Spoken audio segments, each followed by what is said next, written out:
Good morning, y'all. We are back with another edition of DNVR Rams Live. As always, I am your host, Justin Michael. Hope everybody is having a great week. Hope everybody's staying warm out there. I was talking about it with Alyssa before the show. The weather has certainly thrown a wrench in a lot of my plans over the last couple of weeks. I was really impressed with that CSU Wyoming game about a week back now, where Moby was packed and filled despite a really nasty snowstorm. It's been peak winter in Colorado of late, but a lot going on. We're going to talk about a huge win for CSU men's basketball over Nevada the other night, 79-71, completes the season sweep over the Wolfpack. You love to see it. The Mountain West football schedule will be dropping this afternoon, I believe at 1 p.m. Mountain Time. I figured why not have a little bit of fun and just kind of run through what an ideal schedule for the Rams could look like. We'll see kind of what we come up with today and how it ends up comparing to the actual schedule. Maybe we get a couple of them right. Doesn't really count for anything, but it's kind of fun to speculate and talk about, what could potentially be. At this point, we're so far away. So much can happen with these teams, with these rosters between, now and August and September, that it's really a crapshoot trying to predict much of anything with any type of, real validity and real confidence in what you're saying. Obviously, you have a general idea of what these teams kind of could and should look like, but there's just, there's so much player movement between now and then that a lot can happen. But we'll get into all of that. Good morning to everybody rocking with us on YouTube. Say good morning in the Toyota chat. Give us a thumbs up, all that fun stuff. Great to see everybody as usual. I guess we can just jump kind of right into things. We'll talk hoops first, then we will get into the football scheduling stuff. Shout out to my guy Taylor in the Toyota chat. At the end, I'll give a couple of thoughts on US Canada tonight. The Nuggets are back. I mean, there's a lot going on in the sports scene. Spring training's here for baseball. So a great time to become a DNVR diehard and follow all the other stuff and not just my CSU content. If you're into that, I obviously have the Avalanche content as well. But I'm really excited for US Canada tonight. I know there's a lot of geopolitical stuff going on. I'm not going to get into any of that. Don't worry. I am excited for the hockey, though. All right, let's get into CSU-Nevada because this was an important win for the Rams' chances of potentially securing that 2 seed in the conference tournament. I wrote prior to the Utah State game that CSU looks like bid stealers after the first half of that game. Not feeling super great about it, although I kind of felt like their shooting performance was a little bit fluky. I mean, they were getting great looks. They are a great offensive team, but starting 7 for 7 from deep in like the first 8 minutes, I mean, that's not something you see very often. And obviously, the Rams actually got red hot in the second half, made things interesting down the stretch the way they performed over those final 20 minutes against Utah State. Had me feeling a lot more confident in that prediction, but I felt like Wyoming and Nevada were important games for CSU. Obviously, if you want to factor into the mix at all, if you want to finish top 3 in the league, you have to do well at home, particularly in these winnable matchups against teams that have been worse than you over the course of the season, teams that you beat out on the road in the first matchup and in both instances, and now had an opportunity to complete the season sweeps on your home court. The Rams did exactly that. Really decisive performances between the Wyoming and Nevada games. Felt like the shot making in particular was tremendous. That's not entirely shocking in Moby. Offensively, you're going to be better, generally speaking. I mean, they were pretty red hot in that second half in Utah State too. But I just mean, generally speaking, especially with like role players, we've talked about that a lot over the years. They tend to be better at home. But I just felt like these were really complete performances from CSU against both Wyoming and Nevada. a little bit sloppier at times against Nevada, particularly in the first half, but ultimately took care of business. And we'll get into all the takeaways, the key stats, all that fun stuff. But yeah, I mean, as Steve Ivey says here in the Toyota chat, the next 2 road games at UNLV and Air Force are huge. They're both winnable. I mean, you're better than both of these teams, particularly Air Force. UNLV, Dean Thomas is tremendous. They've got some athleticism. They can get hot shooting at home as well. But I mean, with what we've seen from CSU basically since Christmas or so, those games feel very much winnable, and you feel like you're in a really good spot. You can take care of business in those matchups, as Steve Ivey said there. Then you're playing against Utah State essentially for second place. I mean, if they could run the table, that'd be amazing. Winning in Boise is a tall task, as we saw them kind of thump New Mexico last night. And San Diego State, I believe, is still the only team to beat them in their building this year. So that's asking for a lot. Having said that, you're in a pretty good spot here going down the stretch as we approach the Mountain West tournament. And I've just been really impressed with how CSU has taken care of business against the teams that they are better than, but have been frisky and given, great games and given some of the better teams in the league trouble at times. A lot of these teams have been frisky. San Jose State, Wyoming, Nevada, I think was on a 4-game winning streak coming into this matchup. A lot of those teams had played good games against Utah State, had played good games against Boise and New Mexico and all these other great teams. And CSU has just kind of manhandled a lot of them. Now, the Nevada game wasn't quite as decisive as some of these other ones. It's not a 35-point thumping like the Wyoming win was. But I felt like it would be a game that was tight at times because of what Nevada brings to the table defensively. They certainly created a lot of turnovers, and the Rams had way too many. 16 turnovers led to 20 points the other way for Nevada. Really, the only reason this was much of a game at all was the turnovers and the production that the Wolfpack got off of it. But outside of like a kind of a sluggish stretch in the second half after they had already taken command of the game, and then, a bit of a sloppy start there in the first half where there was just too many careless passes. Guys got their pockets picked a couple of times. The offensive mentality and the decision making and all that as a whole was really good. I mean, the stats, and we'll get into all of that in a second here, have been really impressive these last 2 games. And I just feel like multiple guys are contributing. You're getting big time production from your star players, but it's been a really solid display of depth over these last couple of games. You're getting a lot of production from, deep into your rotation, which is going to be key if you are going to be able to make any type of noise here in March. Like, you're setting yourself up, but it's a long process. The legs get tired here, especially as these games add up. And by the time you get to Vegas, if you're trying to win 3 games in 3 days, it's a tough setting. So the more minutes you can get out of, your bench guys, the more you can win some of these games against some of the lesser teams with a little bit less stress. Like, I'm not saying you're going to win every single matchup by 35 like you did against Wyoming, against some of these teams in the bottom half of the league. But as long as you're not coming down to the wire in every single one of them, and, the last couple of minutes are relatively stress-free, that's just big in terms of sustainability and being able to keep it going over what ends up being a gauntlet of a season here. And I've just been impressed with what CSU has been able to do. Like, would it have been awesome to see them pick off Utah State or New Mexico on the road? Without a doubt. But that's certainly not what should have been the expectation. Like, that would have been really impressive. But going 2-2 over that stretch, and now, taking care of business here in a very winnable stretch of games, was like the more realistic path to finishing top 3, hopefully top 2. You're in a really good position here as long as you don't have any slip ups against teams that you're better than. This UNLV game, I do think, is a little bit wonky. They're really athletic and they're big, and when they do show up, they can be impressive. The problem is it's only been like 4 or 5 times this season. They're so inconsistent. It's tough to know what you're going to get out of them. But I do feel like in terms of CSU and Nevada, the season sweep is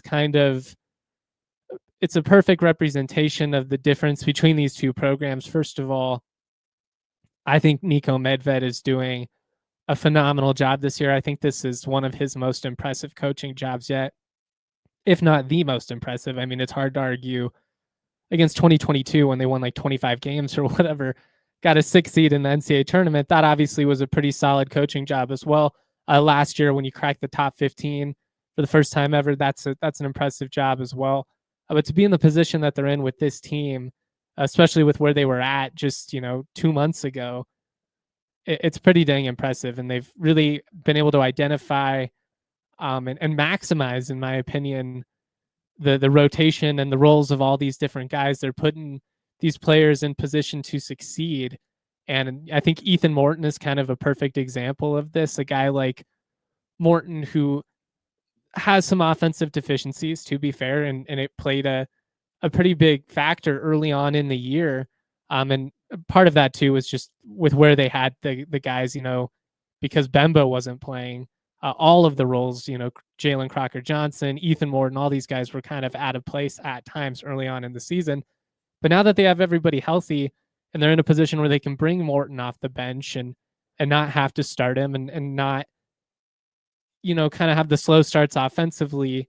Now I think you could start him with his confidence, but it's just to say, like, they put him in a spot where he can make a major impact for you defensively. He can be an impactful rebounder. And now offensively, because he's kind of found his groove, he's, putting the ball up. He made his first 3-pointer of the season, and it was huge. He's putting the ball on the floor. He's had an and one in like 3 of the last 4 games. Like, we're seeing a Morton that is attacking and has found his identity in this system. And I just think it's huge because he's an incredible defender, one of the best in the league. I don't know if he's going to get the credit for it. I don't know if, when it comes to like all defensive team, if he's going to get the praise that he should. I think him and Clifford are very clearly some of the top defenders in the league. But him finding his role offensively, and he's passing the ball well, had a couple of assists the other night, but had just one in this game. He's just doing his thing. And for them to be in this spot to potentially win 20 plus games for the 5th time in 7 years under Medved, I think it's pretty dang impressive. And I'm not trying to like be a jerk or anything like that, but I've never been much of an Alfred guy. Like, I know he had a nice run at New Mexico a really long time ago.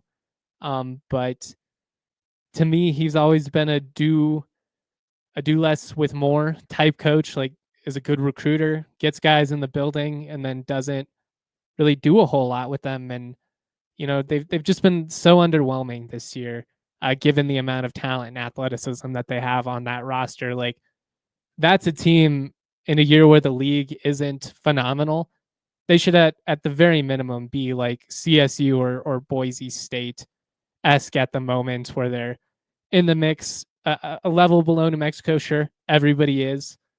But fighting for a top 5 spot, and for them to be as disastrous as they've been, given what they have on that team and given what they're paying Alfred, I mean, I'd be asking some questions if I was the Nevada admin.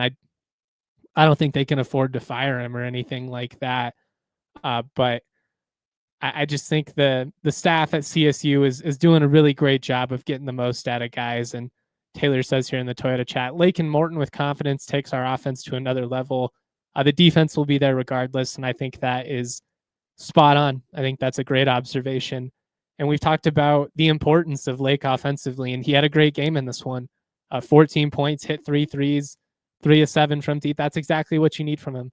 Take those open looks that you are going to get naturally from guys like Neek, driving, kicking out, and hit about half of them.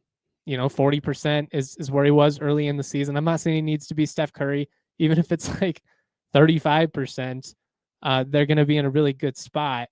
And I thought he did exactly what they needed from him. And if they're getting production from guys like Lake and Morton on top of what you're getting offensively from Neek and Cayenne and everybody else, this is going to be a pretty tough team to beat.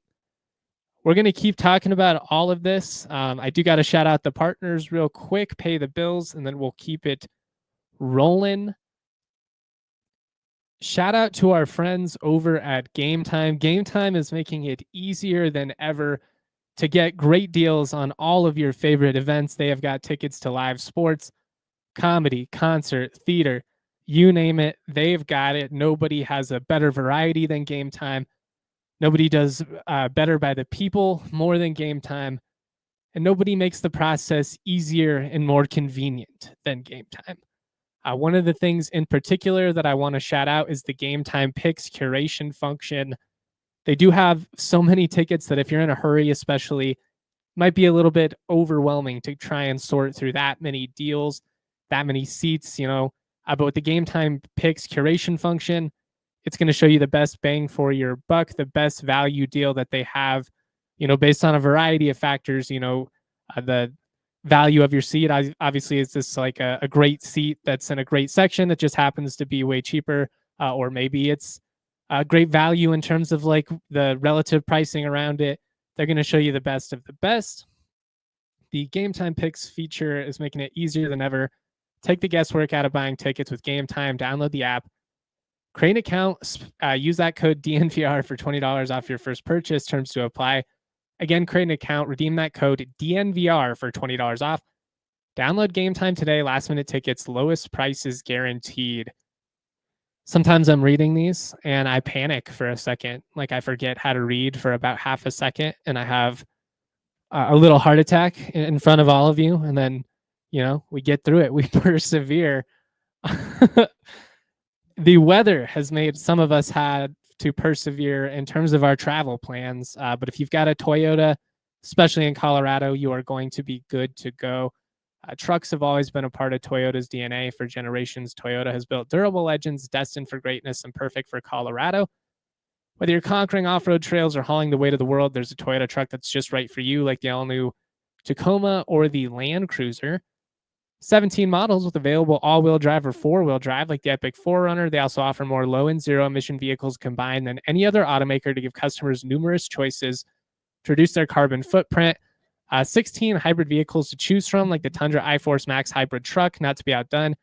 Toyota SUVs take command on the road and on the trails, so you can explore the road less traveled without sacrificing smooth city rides in SUVs like the RAV4 and Grand Highlander.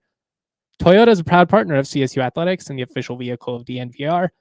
Toyota, let's go places.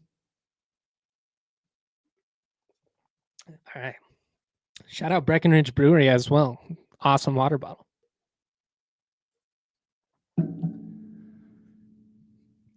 All right, there. We got a little bit sidetracked, rambling about the coaches. I get defensive of Nico Medved and the staff because I just think it doesn't necessarily get the appreciation that it should, especially on a national level, but even at times within the fan base. This type of sustained success, this type of stability outside of an outlier season a couple years back, they have been phenomenal. Really basically since that second season on, they've been to 2 NCAA tournaments, were one win over Utah State away from going to a third before that. So, I mean, it's just been really impressive. And the road to March Madness at this point, still steep, still a bit of a long shot, outside of running the table here. But you never know. So we'll see. Too many turnovers, we kind of hit on this earlier, but I felt like the 3-point shooting in particular was a big deal, especially in that first half. It essentially allowed the Rams to hang around here. I think they only had 2 field goals in the first half that weren't 3 points. Yeah, they're 9 of 20 from the floor, but they were 7 of 13 from deep. And because of that, it allowed them to hang around despite having 9 turnovers in that first half. I mean, it was head scratching. Nevada, they hound you defensively. So like they kind of do that to a lot of teams, but there are stretches where it feels like we're just not quite locked in from a passing, from a ball handling standpoint. And we have these really sloppy 3-4 minutes against teams where maybe we're just a little too lackadaisical. Like, I'm not saying it's because they're not, competitive or into the game or anything like that. They're just not quite as locked in as they need to. And then, I assume the coaches kind of get into them a little bit and then they tighten things up, and you see a much better effort, what you would expect to see. But those turnovers were bad early, and it's really, again, like I said, the only reason that Nevada was able to be in this game was the turnovers. The Wolfpack had 10 points off turnovers in each of the halves. I mean, that's a huge momentum swinger. Um, I credit CSU for hanging around. There was multiple times where it felt like the game was kind of about to get out of hand after 3-4 ugly possessions in a row. Maybe a couple of turnovers lead to easy points the other way, and you're sitting there thinking like, oh man, especially when it gets to like 7-8 points, is this going to be one of those nights where the Rams just don't have it and it gets away from them at home? But they locked in, and they just found a way to hang around and to stay in the fight, which is key. Hit some big shots from deep, which was a big factor. Rashawn Bemba had an and one situation late in that first half that I thought was one of the game defining moments and like the turning point of the matchup, essentially only going down 3 at the break, given how sloppy they were early, was such a blessing. I felt really good at that point. I think I said that I turned and said they were going to win by 7, which was just based on the rationale of, I feel like this team is about 10 points better than Nevada. They're down 3. If they do what they should, they win this game by about 7. They end up winning it by 8. There was an opportunity there after CSU jumped out to that 25-7 run in the second half where it looked like they might win by 20. Credit Nevada for not just completely laying down. I mean, it's always shell shocking when you give up that type of run, especially out on the road, and especially after being so hot offensively in that first half. They can kind of thank CSU for that. We gave them a lot of easy buckets because of our sloppiness offensively, but I just feel like the Rams did what they should against a team that has talent, but has frankly been a mess all year. And CSU continued what's been a positive stretch here of performances of just kind of handling business against teams that they're better than. And they've been competitive against the other top teams in the league. Like New Mexico is certainly on their own level most nights, especially at the pit. I'd give CSU a chance against them on a neutral court, especially. Although it'll be, if you play New Mexico in Vegas, just being real, there's going to be a lot of Lobos fans out there. It'll feel like a road game at times, but it won't feel like the pit. But they're just doing what they should against these teams that are not quite as good as them in the standings. They're getting great production across the board. Neat Clifford just continues to be phenomenal. 22 points, 5 of 8 from the floor after going like 8 of 9 or whatever it was against Wyoming. He was 3 of 3 from deep. I think his shot selection, especially as the season has gone on, has been so savvy. Maybe forced a few too many threes at times early on in the year. I think he's kind of figured out, if it's not wide open, if it's not in rhythm, or we don't desperately need it or something like that, I'm so good at getting to the hoop or getting to the line. Like, why not just drive on these fools? And he's doing a great job of getting to the hoop. He also is really productive in the mid-range game, loves that baseline J, solid around the top of the key as well. But 5 of 8 from the floor, 9 of 10 from the free throw line. That was a huge factor in securing this win. The Rams got to the line 27 times, 20 of 27 as a team. They did miss some free throws late that kind of allowed Nevada to hang around a little bit. But ultimately, it didn't really ever feel like the lead that CSU had established in that second half I was ever truly in doubt once the Rams kind of took command of the game there. Nevada left the door open, and CSU took full advantage of it. And you've got to credit Neat Clifford for the way that he plays in this system, and the way that he continues to produce. But I just don't know if people, especially on a national level, are giving him the credit that he should. Like, I understand that Donovan Dent is going to win Mountain West Player of the Year because of what New Mexico is doing as a team. New Mexico thoroughly outplayed CSU in both matchups, and Neek, unfortunately, didn't play his best games against the Lobos. That hurts his cause. He got outplayed by Dent in both matchups head to head. But what he has done to elevate this team consistently from a night to night basis is tremendous. And There's a reason that the Rams were picked 7th in the preseason poll. I thought that was too low. If I think I would have had them more around 4th or 5th, maybe 6th, but 7 was just way too low. Given the staff, and I talked about that, I just felt like CSU and San Diego State were being undervalued. San Diego State has not exactly made me look all that smart, although they're still probably going to make the NCAA tournament as long as they don't completely bomb here down the stretch. So maybe there's a little bit of validity to what I was saying. But CSU especially, I just figured it would be rocky at times, and then they would figure it out. And that's very much been the case. And Neat Clifford has just been so stable. Like, yes, there's a couple of outlier performances here or there. I think at times in those matchups against New Mexico and CU, he wanted it a little bit too much. And I think he tried and pressed things a little bit too much. Like I said, just forced the issue and didn't play within the flow of the offense. And if he does that, he's going to get his looks. He's going to get 10 plus quality looks from the floor every single night. But he doesn't need to press things. And when he doesn't play his best. But in this one, and of late, he has been in total control. And there was a stretch there in the second half where he had about 12 points in a 5-minute stretch, was 4 of 4 from the floor, and 6 of 6 at the free throw line in that second half, had 16 points. Really a big part of what allowed CSU to slam the door on Nevada over those final 19 minutes.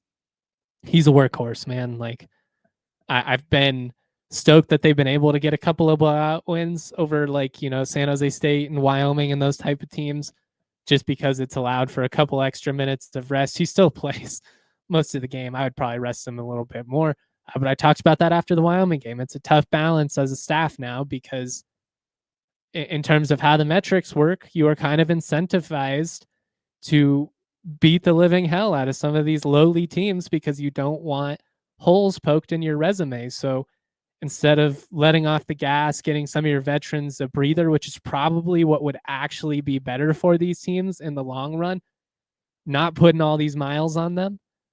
And it would be better for the young guys because they would get more of an opportunity to play when these games are 20-point blowouts in the second half. And they might see the floor over the last minute or so when it's very much decided. But if it weren't for the metrics, maybe you would be more incentivized to play them like the last 5 minutes. And so long as things don't really get out of control, you're okay, allowing what would be like a 22-point lead dwindle down to like a 6 or 7-point win. As long as it doesn't get too out of hand, you're in a good spot there. But just with the way things work now, with the microscope that these teams get put under and the amount of things that factor into the at-large resume and into generally just like how your program is viewed on a national level, like these talking points are a little bit silly. They're a little bit constructed and fabricated, but they do hold weight in terms of how these programs are perceived on a national level. And there's a real benefit to really beating the hell out of some of these lowly teams if you are able to. I wouldn't necessarily put Nevada in that equation just because of the amount of talent that they have on their roster. But like I said, the Rams have just really been taking care of business against some of these lower teams, which I really want to keep reiterating because I think their consistency is a big part of what has me feeling fairly optimistic here as we go into the final couple weeks of the regular season and then ultimately the Mountain West tournament. It was a bit of a crapshoot in the preseason when I predicted that CSU would win the Mountain West tournament and that's how they would get to the NCAA tournament. I still don't expect it to happen. I mean, the history says it won't. They've only done it one time ever. It just felt like this could be the year. It would be kind of funny after all those years of having Roddy and Stevens and getting to the semifinals like 3 different times. This is the team that ultimately gets it done for Medved. And, they make history here and win the Mountain West tournament for the first time since 2003. But now as the season has progressed, again, still feel like it's a bit of a long shot, but you never know with the way this team is playing. You never know.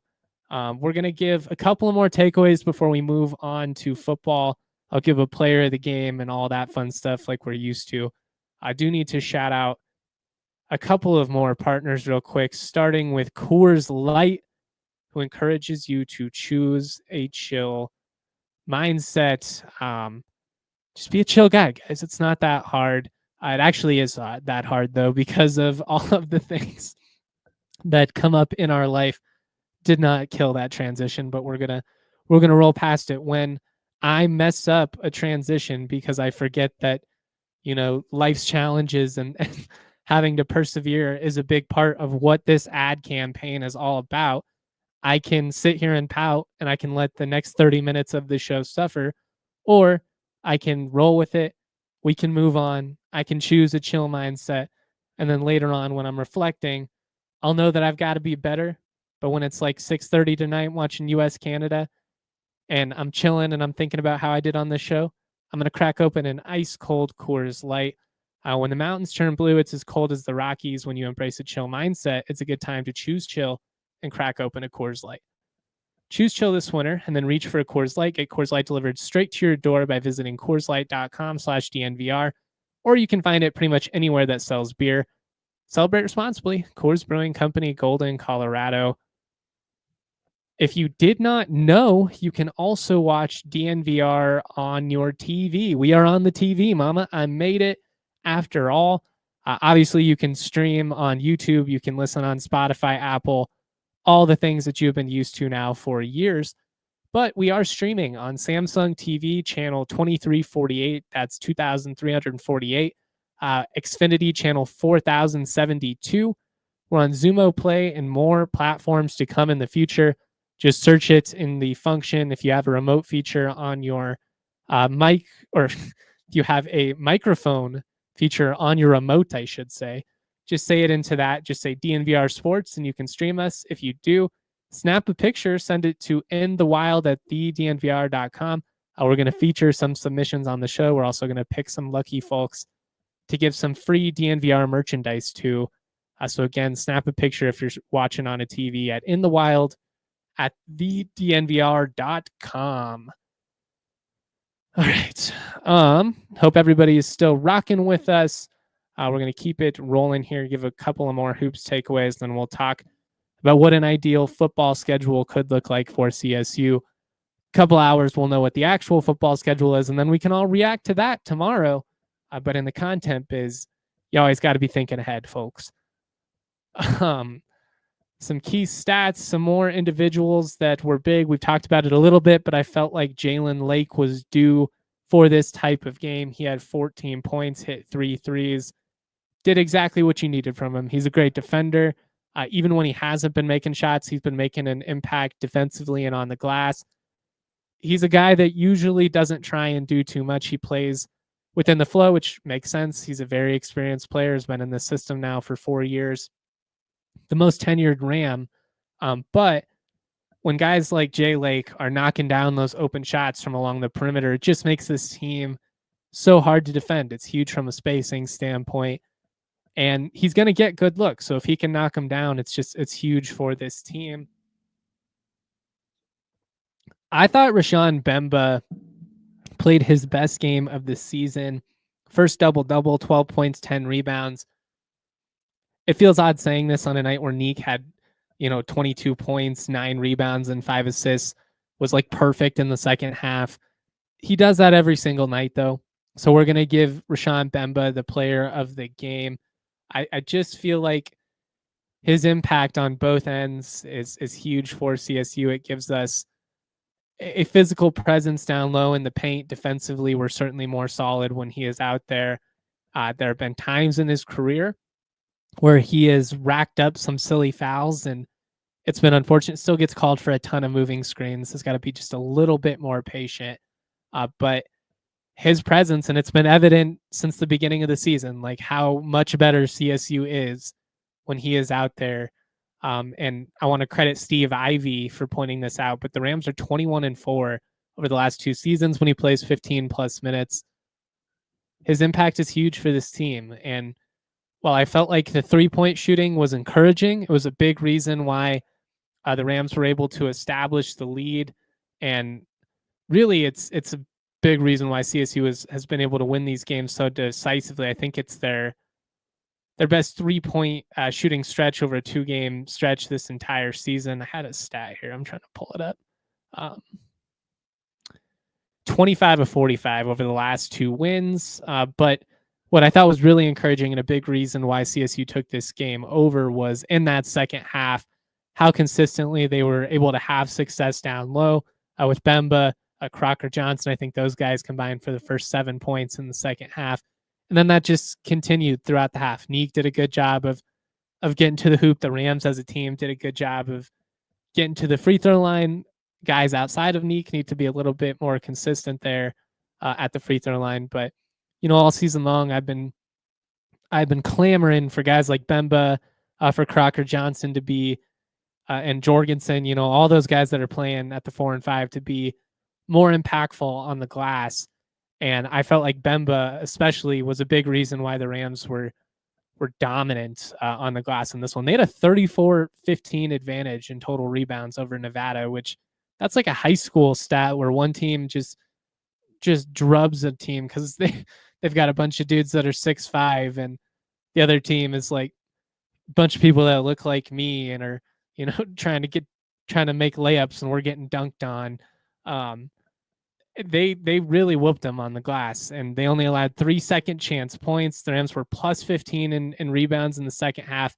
Nevada had 4 total rebounds over the final 20 minutes. So that means they were getting 1 rebound every 5 minutes. That's domination. And if the Rams can do even a fraction of that most nights, if they can get 8-9 rebounds from Bemba most nights, I'm not saying he's going to go for a double-double, but Neek is on most nights going to give you like 10 to 12.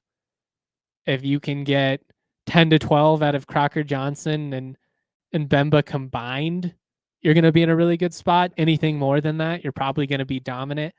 And it was just a big reason why CSU took control of this game, because not only are you getting stops defensively, but you're finishing them off, and you're not giving up any cheapies, which as probably would have been, outside of the turnovers that CSU had, the only way that Nevada really could have gotten into this game, or like maybe getting a million free throws or something like that.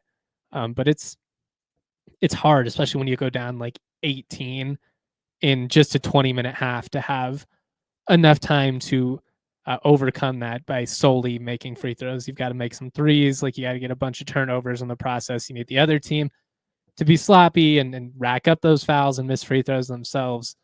But CSU just really kind of took care of business in that second half. And I like that, despite 3-point shooting being the reason that they were able to hang around in the game, and despite the fact that they've really been knocking down these threes consistently over these last 3 games, like 3 straight with double digits, I just feel like that mentality they had early in the second half of getting to the hoop and really establishing a physical presence, that is what is going to be sustainable. And that is what they need to lean into, as we get to the back half the back stretch here of the season, because 3-point shooting can just be a little bit erratic, especially, like on the road and in the Mountain West tournament. You're not in your own gym. There's a lot going on. But if you can get to the rack and you can get to the free throw line and you can knock down those free throws, you're going to have a huge advantage, especially because they do have good 3-point shooters on this team. 16 turnovers resulted in 20 Nevada points. I've said that about 10 times. It was the only reason this was a game. You got to clean that up. 21 assists on 24 made field goals for the Rams is elite. It's indicative of a team-first mentality and guys being unselfish, willing to make that extra pass, and instead of taking a good shot, getting a great shot.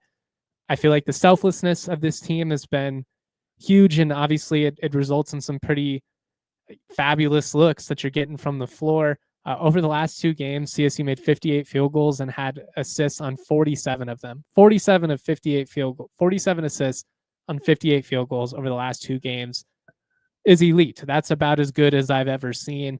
I would have to go back and try and verify where that would stand in terms of the Medved era, but my guess is it would be number 1 in terms of percentage, unless there's like a weird outlier game where they only made like 9 field goals, but like 7 of them had assists or something, where I could see the percentage being higher over a 2-game stretch. But I don't know about in terms of totality, because there are teams that will go 5-6 games and not have 47 assists as a team. So to do that over 2 is pretty impressive, and it shows, where this group is at. They're really connected. They're locked in. They're getting good looks. Best 3-game stretch in terms of 3-point shooting. Love that they're knocking down those shots, but again, I come back to the mentality they hadn't get into the hoop. You're now in a really good spot to get that 2 seed. If you can go 4-1 down the stretch with, wins over teams that you should, as well as stealing one against Utah State at home, you've got a good opportunity here. Let's see if they can seize the moment and take advantage of it. But we're going to move on. We're going to get into football. We'll talk more hoops tomorrow because we'll have to do Mountain West power ranking. We'll set the scene for the most important games in terms of impact on the standings, who Ram fans should be keeping an eye on and rooting for. All that fun stuff we do on Fridays. We'll also preview an important road game against UNLV. Again, you want to finish top 3. This is the type of game you would really ideally steal. 3-2 might be good enough to get you the 3 seed, but I think you really got to go 4-1 at least if you want to realistically get that 2 spot, and that obviously includes a win over Utah State in the process. The football schedule comes out at 1. I just felt like we could take a little bit of time and have some fun with it. I know it was the focus and the headline and stuff, so I didn't mean to take 40 minutes to get to this. We were having fun though, and I love college basketball, and I love this team, so I love talking about them.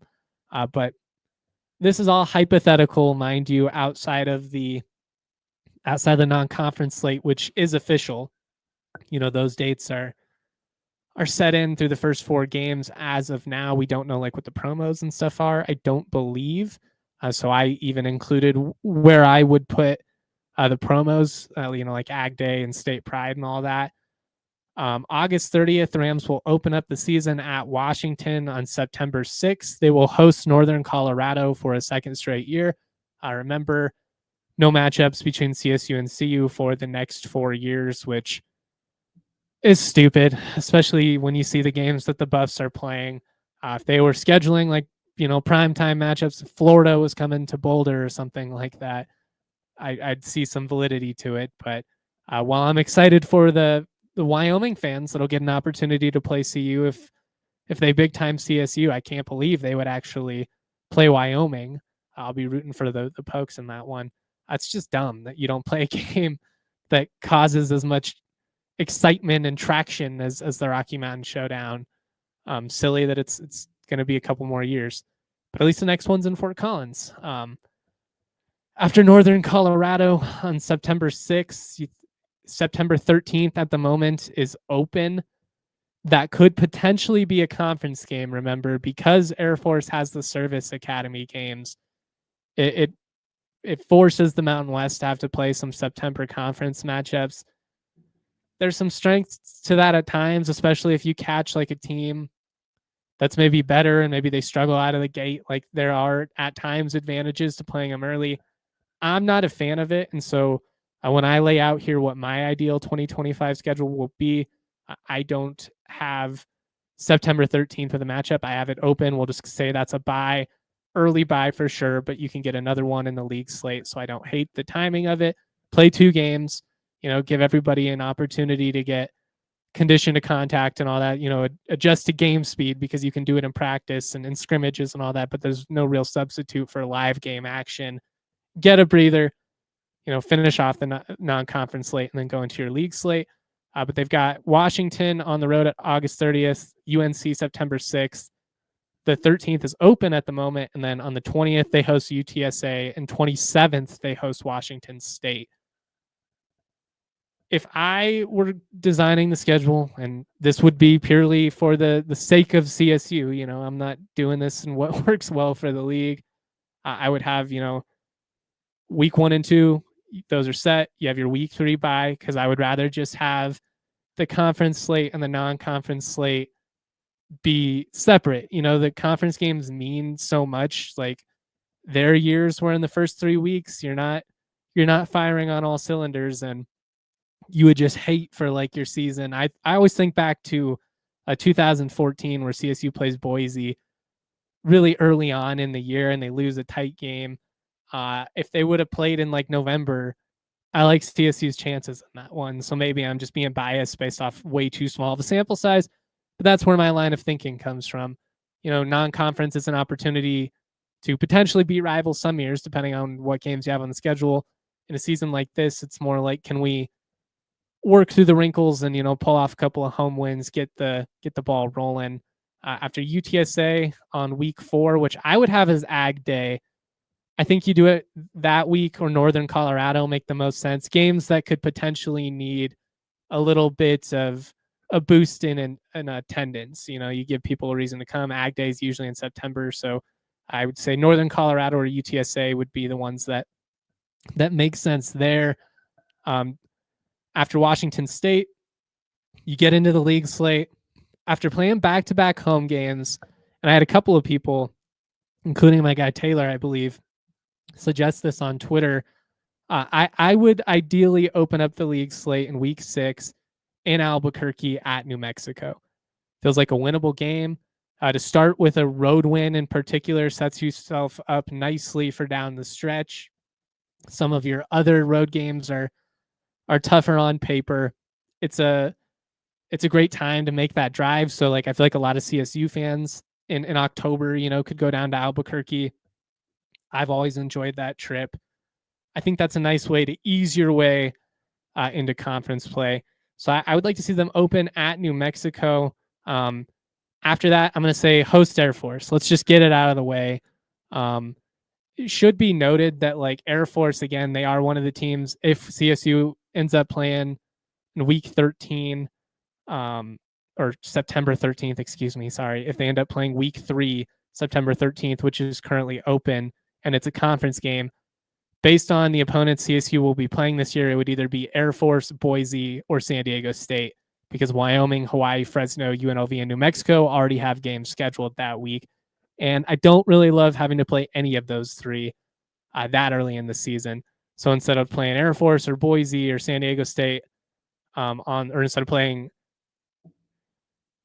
instead of playing Boise State or San Diego State on the road early, or playing Air Force in week 3, I would like to play Air Force week 7. So you start at New Mexico, play Air Force, and then go to Boise. Let's just get it done. Ideally, you're 2-0 at that point going into that game, probably underdogs, probably a game you drop, but let's just get it out of the way. You could convince me that in week 8, it'd be better to get the trip to Wyoming out of the way. From a fan standpoint, probably makes it a less stressful commute and all that. But I prioritized having a bye before the border war, which is what I'm guessing the league will do, have both teams coming off of a bye. Wouldn't surprise me if it's a Friday night game again. The last CSU Wyoming matchup with both teams in the Mountain West. There'll be a bunch of storylines behind that. So I figured let's just get Boise out of the way. Hopefully at that point you already have a trophy win. You're 2-0 before playing that game.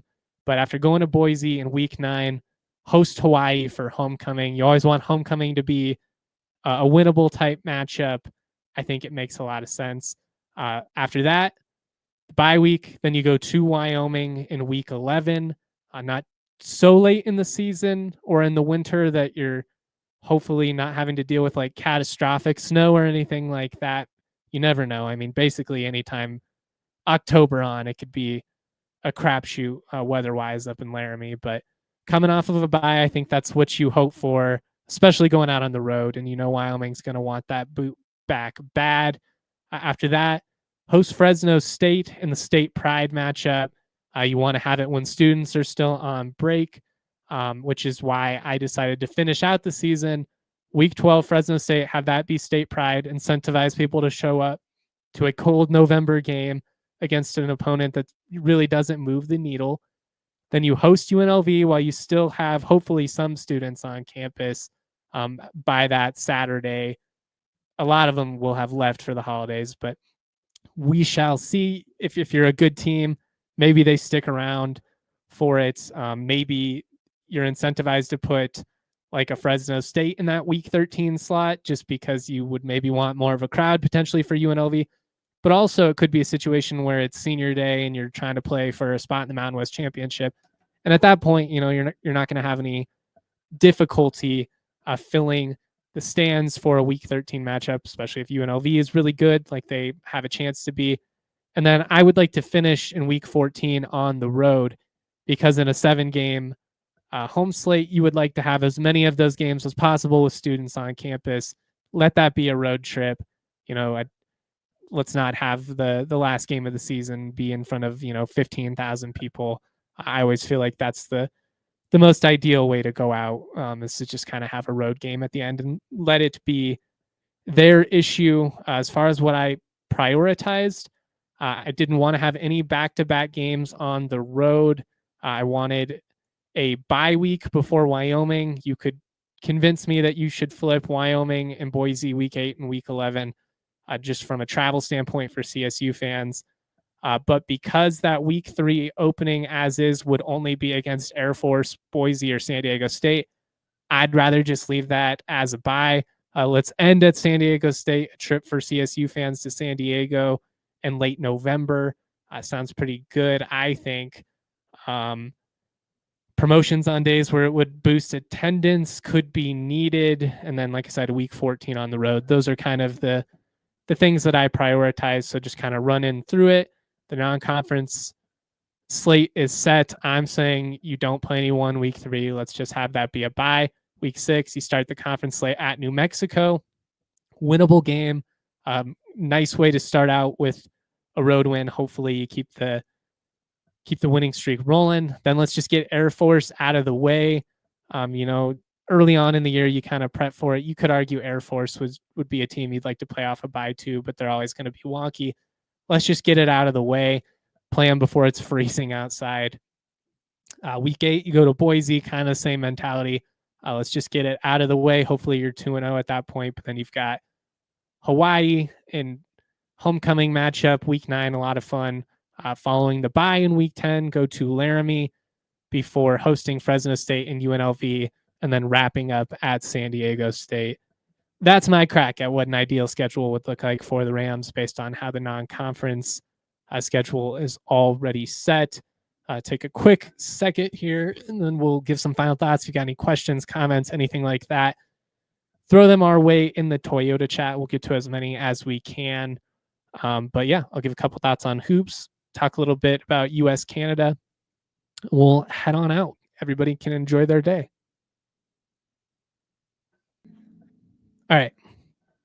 I will probably get like one of those games correct. If I got like half of the conference slate correct at all, and this is all just a crapshoot, I would be stoked. This was obviously designed solely through the lens of what would be good for the Rams. So I had a selfish mindset. It wasn't like, how could this benefit the league?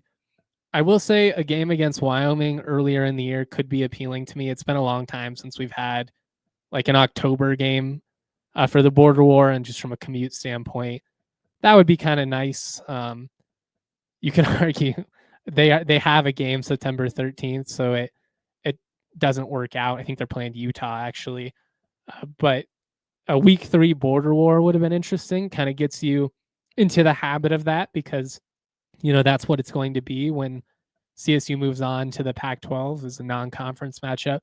There's going to be years where they play Wyoming and CU in back-to-back weeks, and it's just going to be emotional overload for all of us. And then either like the most epic way to start a season of all time, likely you split, or it could be like absolutely devastating before you even get into the league slate. There's a lot of pros and cons we can get into in terms of what that's going to look like down the line when they are playing both Wyoming and CU in September for multiple years at a time. Like that's a lot of potential, build up only to come crashing down if you don't show up. And I've had players tell me straight up that, especially like CU, if it's week 1 in particular, I don't think it's quite as dramatic when it's week 2, week 3, but when it's week 1 and you think about it all summer, there's so much build up, and everybody wants to win that game so bad. And then if you don't perform well, or if you lose, it's just like devastating and takes the wind out of your sails for the rest of the season.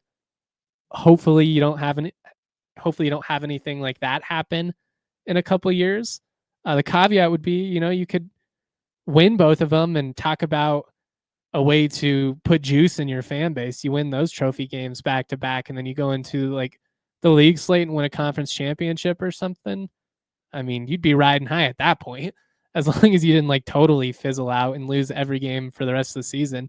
If you won both those games, like it's pretty much gravy at that point. Like just make a bowl and end it on the right note. Nobody wants to lose out, but you can't ask for much more than beating those games or beating those teams. All right, got a little bit sidetracked there. I'm stoked for US Canada tonight. I guess I'll just say that we can talk more hoops tomorrow.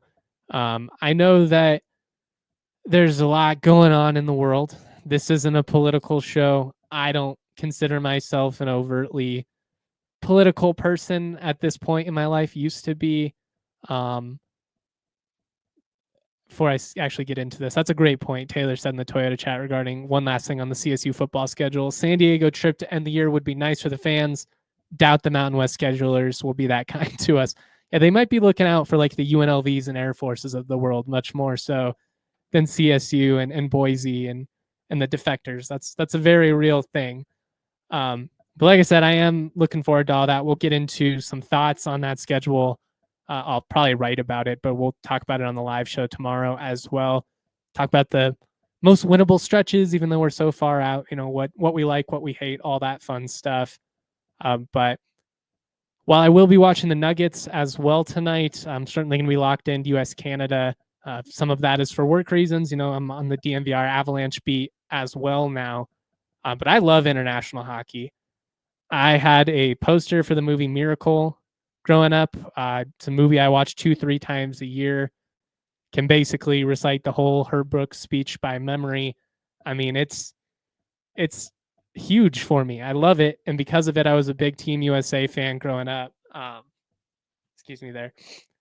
I know that there's a lot going on, so I'm not trying to be ignorant to any of that. There are people that are impacted by a lot of what's happening, and because of that, maybe they're not rooting for Team USA, maybe they're not feeling all that patriotic. I'm not here to argue with you. I'm not here to tell you you're wrong. I respect everybody's opinion. I also don't have any beef if you're rooting for Canada for the simple reason of 3 Avalanche players are in their starting 5. Like that's a lot of representation in terms of local rooting interests. I rooted for Serbia against the U.S. in the Olympics with basketball. I've always been a bigger international hockey fan. I just think the parity is better. The games are more competitive. Historically, the U.S. kind of dominates on the basketball side. The gap is closing there for sure. And we saw that, I feel like, in the Olympics this past year with how great some of those games were. Jokic is my favorite athlete of all time. Got a lot of love for Nathan McKinnon and Cale Makar. Maybe I'm not quite as emotionally invested as I am in Jokic. For whatever reason. I don't know. I mean, those dudes are awesome. I have a pair of Nathan McKinnon jerseys. So, but I just love rooting for Team USA in hockey. Like I have since I was 9 years old when I put that poster up in my room and my dad got me a hockey net and me and my brother some street hockey gear. And we would spend all night, just ripping pucks. And I was a big hockey fan at the time. Like I got super into hockey right around 2003, 2004. Then Miracle comes out and that just kind of gets me all in. And I've always been, locked in on Team USA. I like watching the World Juniors even because I'm into it. And I love rooting against Canada in hockey. And I think that because of everything going on, it's going to add to the intensity of this matchup, which really didn't need any extra added motivation. It's been a long time since we've been able to have best on best. That 2010 Olympics was awesome. Sidney Crosby buries the golden goal to knock out the U.S. in the gold medal round. I'm stoked for this matchup. That's really all I'm saying. I'm really excited to see what the response is. I'm really excited to see how it all plays out. I think it creates some drama and some storylines as we go into the Olympics next year, which is great. I really think they need to find a way to keep international hockey going. And I like the plan is now to do 4 nations this year, the Olympics next year, and then a traditional all-star game again, which is just going to feel so flat. It's going to have no juice whatsoever. Lean into this. This is big time. I mean, people are into it. Again, I think there's there's things going on in the world in the political sphere that are very much underlying storylines here. But for me, it's just all about nonstop action, and I love rooting for Team USA. So I hope to see us pull it off. I'll be back tomorrow morning. We'll be setting the scene for that CSU UNLV matchup. Mountain West Power Rankings. We'll talk about the football schedule release, all that fun stuff. Shout out to everybody in Ram Nation, y'all. Much love. We are always proud to be. Go Team USA. Peace. We all silly like the mayor.